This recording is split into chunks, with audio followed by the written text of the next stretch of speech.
Hello everyone, let's start solving today's Leetcode daily challenge question. So the question is bitwise XOR of all pairings. So you are given two zero-indexed arrays, num1 and num2, consisting of non-negative integers. There exists another array, num3, which contains the bitwise XOR of all pairings of integers between num1 and num2. So basically every integer in num1 is paired with every integer with num2 exactly, and then we'll get num3 array.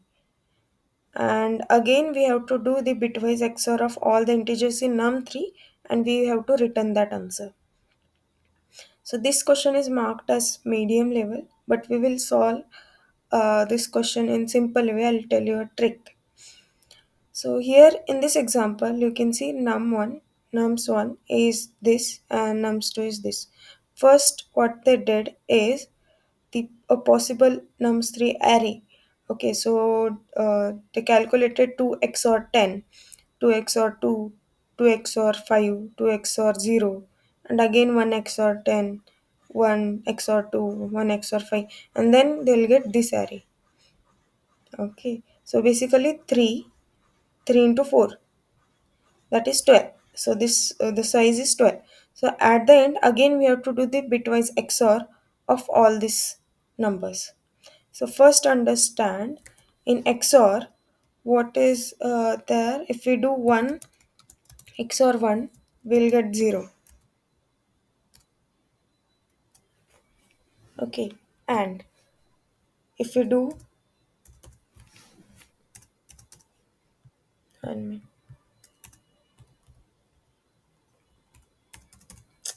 let me refresh, keys are not working.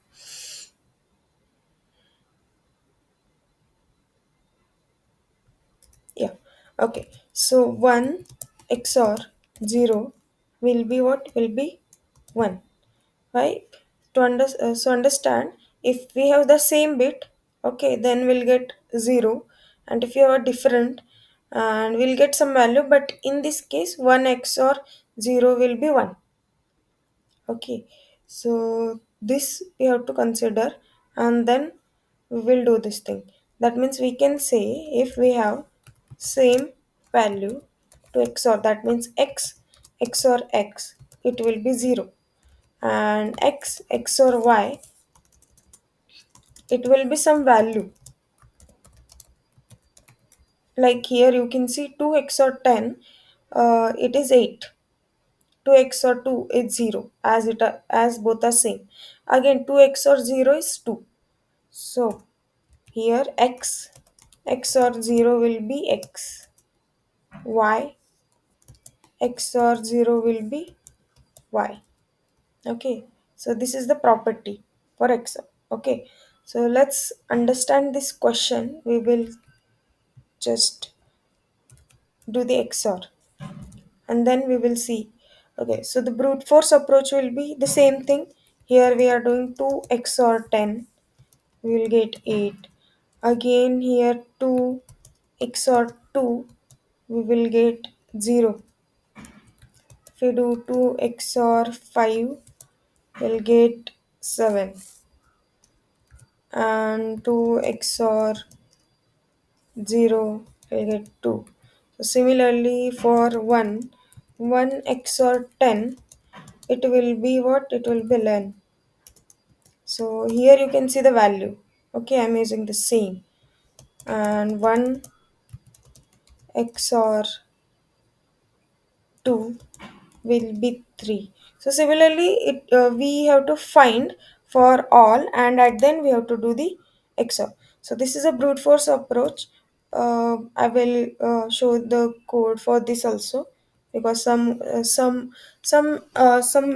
users are commented that also explain the brute force approach. So I'll explain this.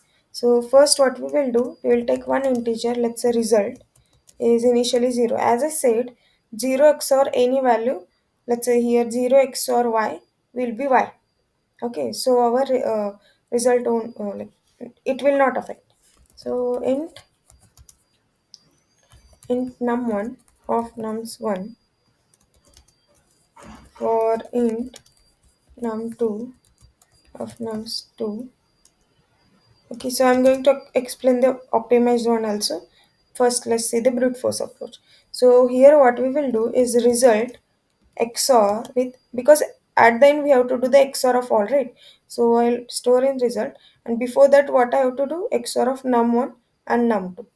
So here num1 XOR num2, and at the end I will return the result.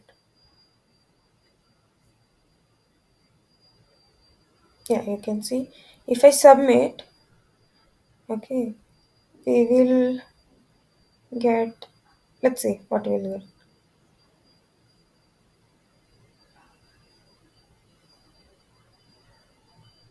Yeah, here you can see we are getting time limit exceeded because we are using two loops. It's basically m into n time complexity. Okay, O of m into n. Let's say m is size of this and n is size of this.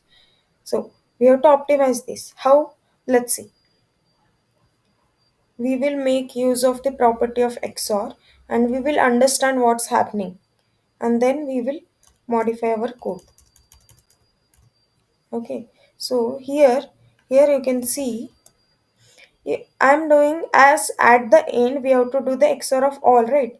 So basically I have to do the XOR of 2 XOR 10 XOR. Again this XOR with 2 XOR 2, and again XOR 2 XOR with 5. Again we have to do this XOR with 2 XOR with 0.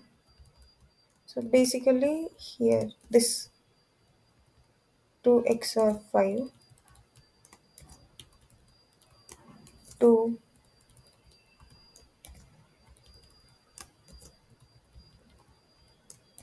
Okay, and same thing for 3 times because our size is 3, right? Only the value is different. So here it will be 1, here it will be 3. Here it will be 3, 1, 1, 3, 3, 1. Okay, so this we are doing. Okay, at the end. So understand, as I said, x XOR x will be 0. So if this will be like 2 XOR 2, right? So can we cancel this? If we have both, then we can write 0, and 0 XOR some value will be that some value. Let's say 0, 0 XOR x is x. So if we remove, we can remove this 2. We can also remove this 2. Same for 1.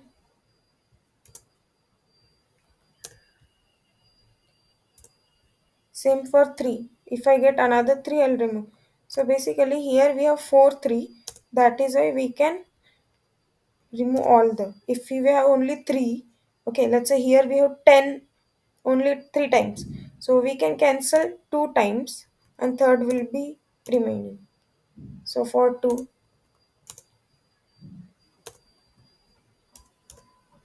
again anyway 0. Okay, so at the end what is remaining? Only nums 2. Okay, so only we have to do the XOR of this and we have to return. We don't have to do the all XOR. Okay, so understand why? Because our nums1 array size is 3. Okay, and if it is 3 and if it is here it is 4. So consider like nums1 array, let's say m. Okay, m m times we are multiplying this 10, 10 to 5. So if we are multiplying 10, or doing XOR, basically doing XOR m times. Okay, so we are doing 3 times XOR of 10. So 2 will get cancelled and only 1 will be remaining. If we are doing 5 times, then 2 in 2 to pair, all 4 will get cancelled and only 1 will be remaining. So basically if we have the odd frequency, odd size, odd size of our nums1, then we can say this will be one time. This for this array we can do the one time XOR of all the elements in this array. And if it is even, of course it will be 0. We don't have to do this because as you see this is even, right? So we are we are doing the XOR this many times for this. So 4 times we are doing, right? 2 2 2 2. So it is getting cancelled.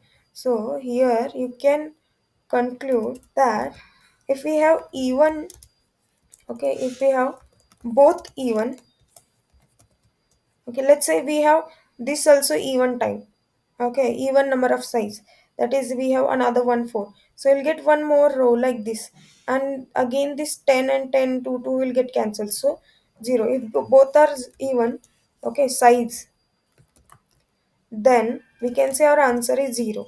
And if both are odd, that means both, each one time,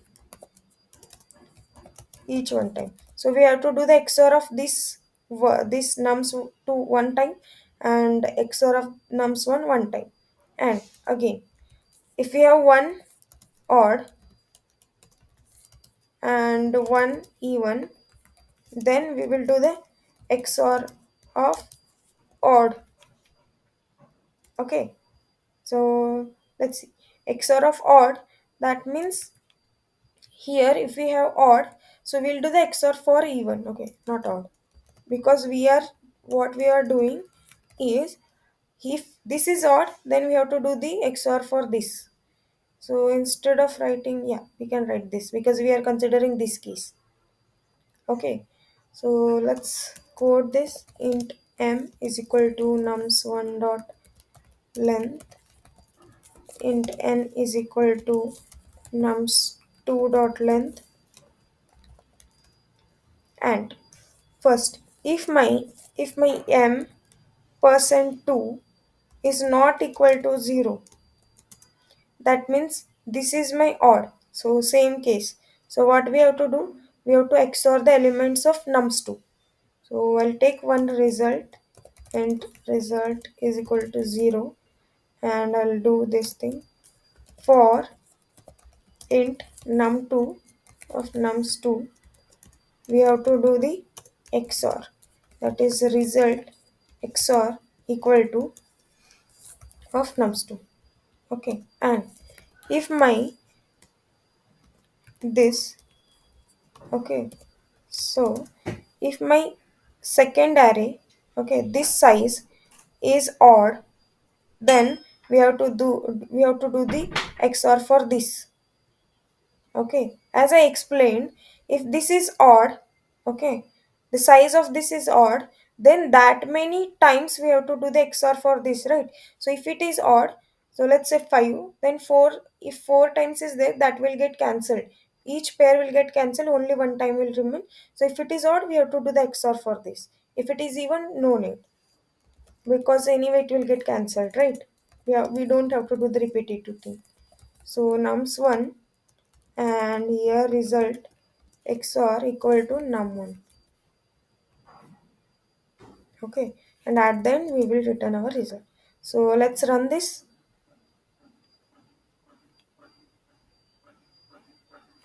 Yeah, here you can see accepted. Okay, let's submit this code. Yes, you can see we solved in optimal way. So in this way we have solved this question. If you have any queries, let me know in the comment section. Okay, and you can check my channel for other playlist like JavaScript. I have started a JavaScript playlist where I am building small projects. Whoever is beginner, please you can watch that. It will be helpful for you. Okay, thank you so much for watching this video. If you feel this video is helpful to you, please like this video and subscribe my channel. Stay updated.